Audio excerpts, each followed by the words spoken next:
नमस्कार दोस्तों, आपका मेरे चैनल पे बहुत बहुत स्वागत है। बहुत पुराने समय की बात है। एक गांव में देवकांत नाम का एक माली रहता था। वो बहुत ही नेक और दयालु था। एक दिन सुबह सुबह वो राजा के शाही बाग की ओर जा रहा था। तभी रास्ते में एक घायल चिड़िया उसके पैर के नीचे आती आती बची।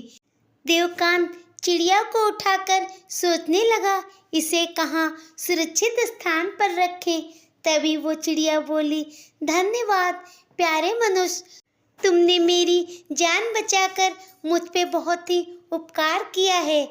क्या तुम मुझे मेरे घर तक पहुंचा सकते हो? उसकी बात सुनकर देवकांत बोला, हाँ हाँ चिड़िया रानी, कृपया करके तुम मुझे अपना घर बताओ, मैं तुम्हें तुम्हारे घर तक अवश्य पहुंचा दूंगा। तब चिड़िया रानी बोली, उधर नगर के बाहर जो एक पीपल का पुराना वृक्ष है, वहीं पर मैं रहती थी। परंतु कल उड़ते उड़ते ना जाने कहाँ से एक तीर मुझे लग गया था और मैं घायल होके कब से यहाँ पड़ी थी। लोग आते जाते मुझे देख रहे थे, मगर किसी ने भी मेरी मदद नहीं की। देवकांत चिड़िया को उसके घोंसले तक पहुँचा देता है। तब चिड़िया बोली, तुम बहुत अच्छे हो, तुम्हारा नाम क्या है मनुष्य? देवकांत ने जब अपना नाम बताया तो चिड़िया पुनः उसका शुक्रिया करने लगी। फिर देवकांत ने कहा, तुम तो घायल मालूम पड़ती हो, ऐसी अवस्था में तुम भोजन कैसे ढूंढ सकोगी? मैं कल से तुम्हारे लिए भोजन भी ले आऊँगा। उसकी बात सुनकर चिड़िया बोली, मैं और चिड़ियों की तरह अनाज नहीं खाती हूँ, मैं तो बस फूलों को खाती हूँ। क्या तुम मेरे लिए कुछ फूल ला सकोगे? इस पर देवकांत बोला, हाँ हाँ क्यों नहीं, कल से मैं तुम्हारे लिए फूल ले आया करूँगा। फिर देवकांत शाही बगीचे की ओर चल देता है। वहाँ पहुंचकर वो पूरे दिन शाही बगीचे में काम करता रहता है। शाम के वक्त जब वो चलने को होता है, तब उसे चिड़िया की याद आती है और वह उसके भोजन के लिए कुछ फूल तोड़ने लगता है। तभी प्रमुख माली ने उसे ऐसा करते देख लिया और वो उसको डांटते हुए बोला, अच्छा राजा के बाग से फूल चुराते हो? मैं अभी अभी तुम्हारी शिकायत महाराज से करके तुम्हें काम से बाहर निकलवा देता हूँ। इस बात पे देवकांत गिड़गिड़ाते हुए बोला, नहीं नहीं, मैं कभी फूलों की चोरी नहीं करता हूँ।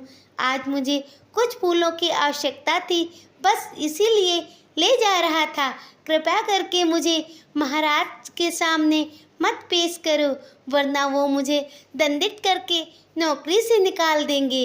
उसके गिड़गिड़ाने पर प्रमुख माली ने कहा, ठीक है, इसके बदले तुम्हें मुझे एक चांदी का सिक्का देना होगा, फिर तुम जितने चाहो उतने फूल ले जा सकते हो। उसके बाद रोज ही ऐसा क्रम चलने लगा। देवकांत जब भी फूल लेता तो वो उसके बदले चांदी का एक सिक्का प्रमुख माली को दे देता था।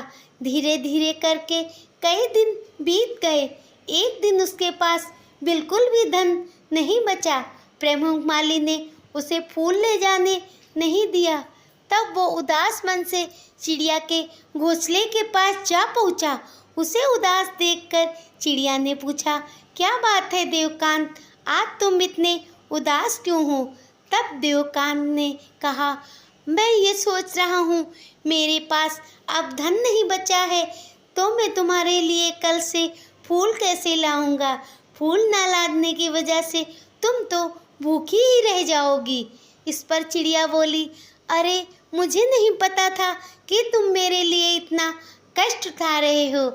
वैसे भी मैं आज तुमसे मना करने वाली थी, क्योंकि अब मैं बिल्कुल ही स्वस्थ हो गई हूँ और अपना भोजन स्वयं ही ला सकती हूँ।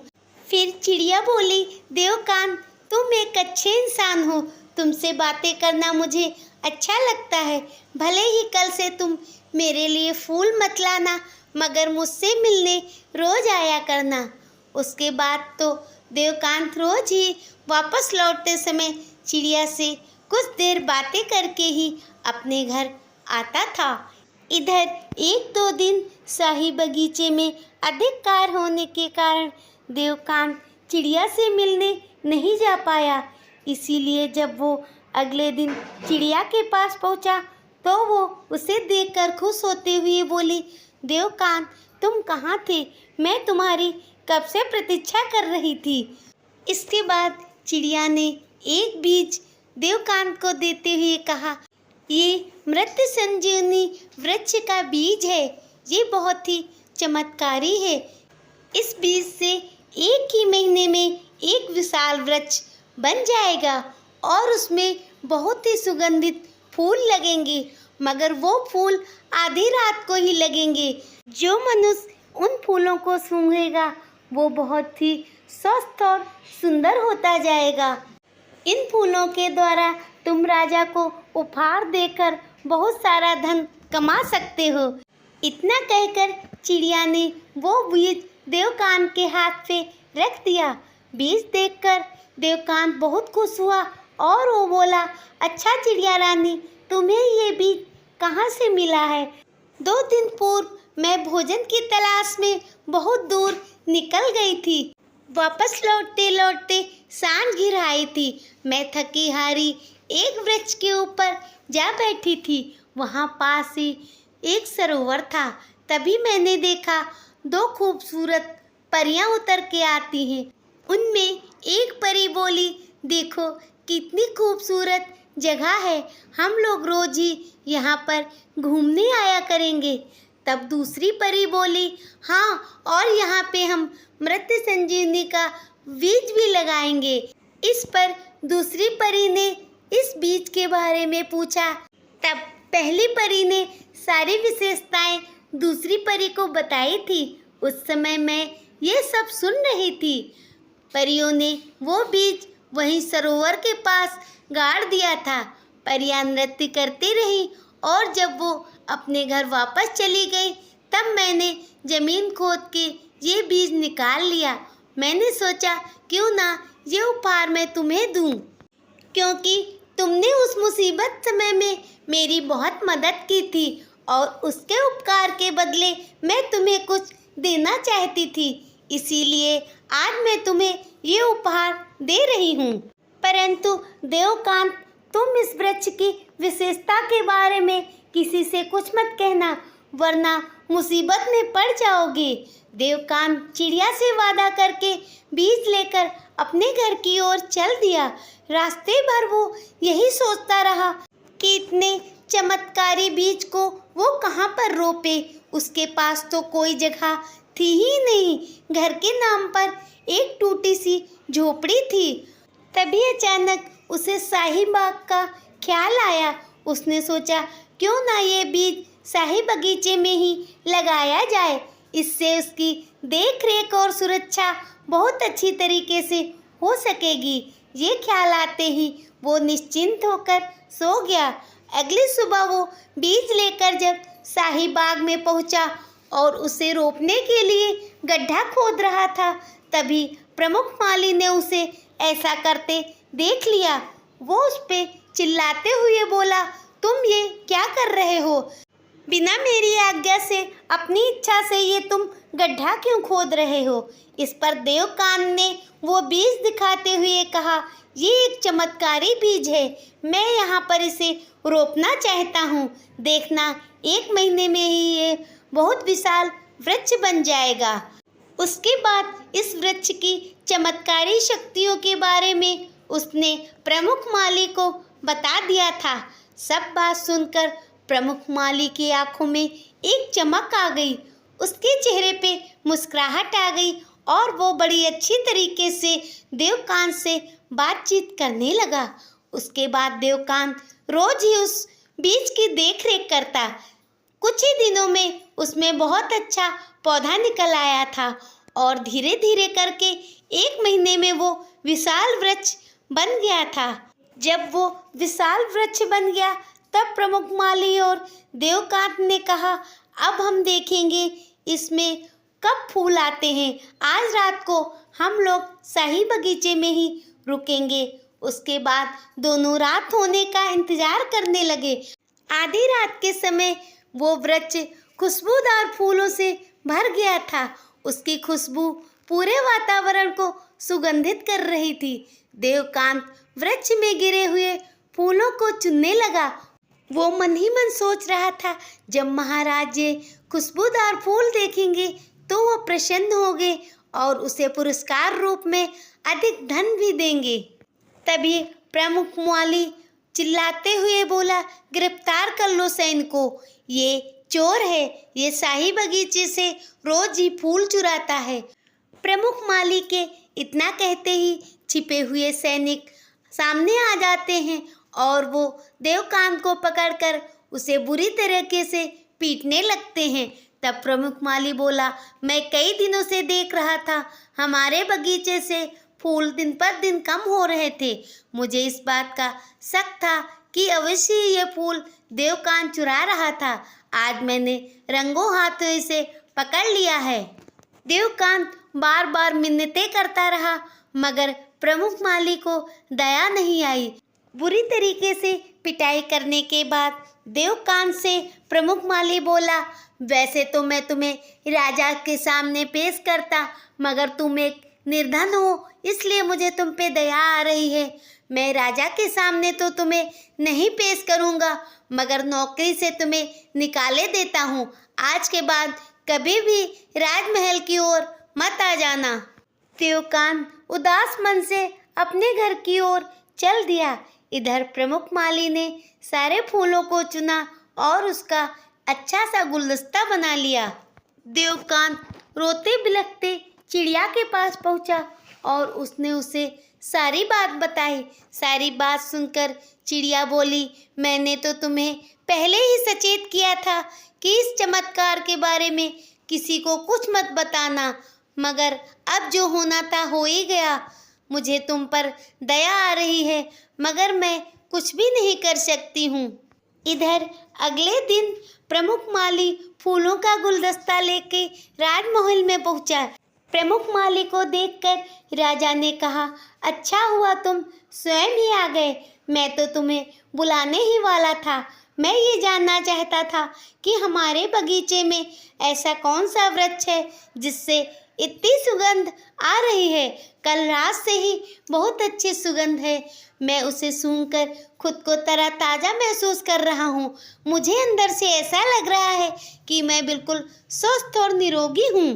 तब प्रमुख माली ने कहा, महाराज, ये वृक्ष तो मेरी तरफ से आपको उपहार है। इसका बीज तो मुझे एक परी ने दिया था।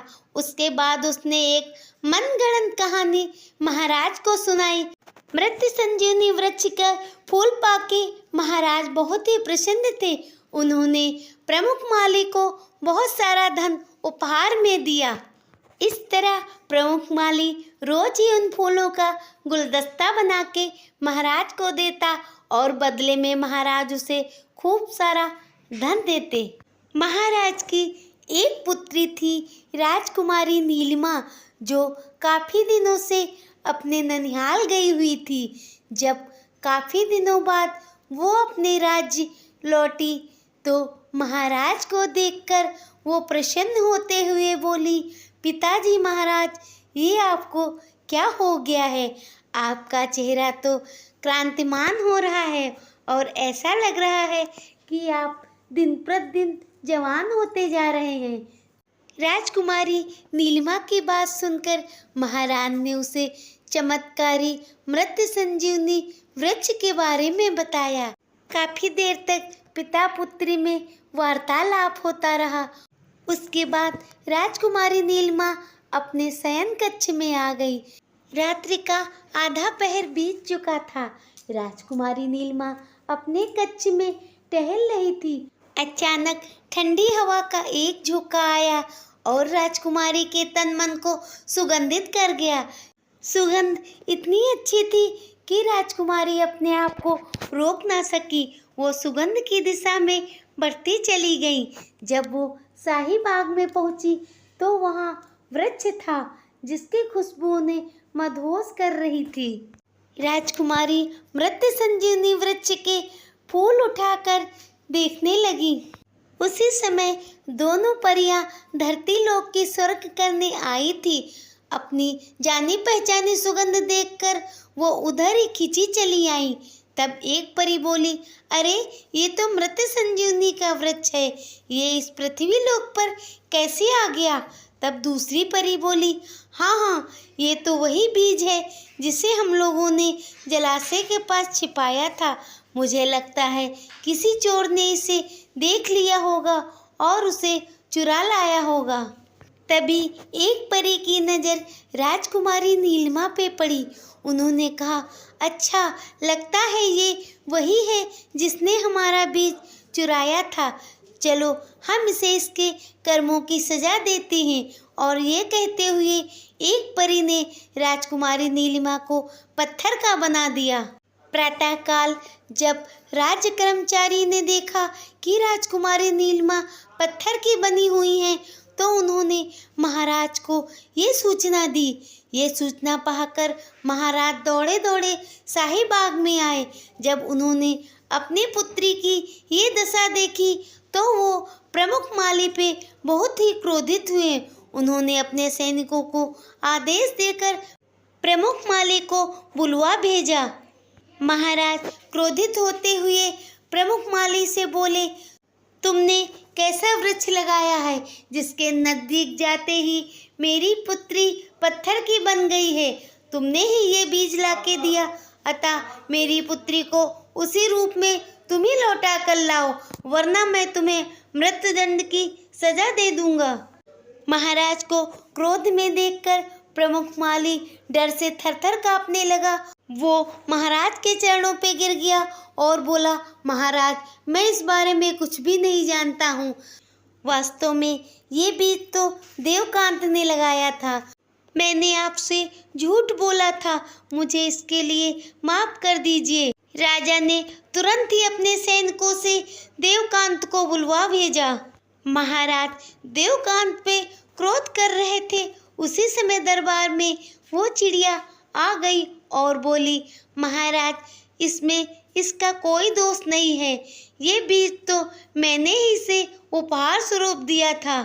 चिड़िया की बात सुन के राजा ने कहा, मैं कुछ नहीं जानता हूँ, मुझे अपनी पुत्री उसी रूप में चाहिए। तब देवकांत ने कहा, महाराज, इस काम को करने के लिए मुझे 1 दिन का समय दीजिए। उसके बाद चिड़िया और देवकांत वापस आ गए। तब चिड़िया ने देवकांत से कहा, जैसा मैं कहती हूँ वैसा ही करना। कल वो परियां फिर से बगीचे में आएंगी, तुम वहीं छिप जाना और जैसे ही परियां आए तुम उनकी जादुई छड़ियाँ छिपा देना। जब वो इसे मांगे तो तुम कहना, पहले राजकुमारी को उसी रूप में लौटा दे। अगले दिन देवकांत ने वैसा ही किया। आधी रात के समय परियां जब बगीचे में आई तो देवकांत ने दोनों ही छड़ियों को छिपा लिया। जब अपनी छड़ी देवकांत के पास देखी तो परियां अपनी जादुई छड़ी वापस मांगने लगी। इस पर देवकांत बोला, पहले आप मेरी राजकुमारी को उसी रूप में वापस कर दीजिए, तभी मैं आपकी छड़ियाँ वापस करूँगा। तब एक परी बोली, ठीक है, मैं तुम्हारी राजकुमारी को उसी रूप में वापस कर दूंगी, मगर मेरी भी एक शर्त है।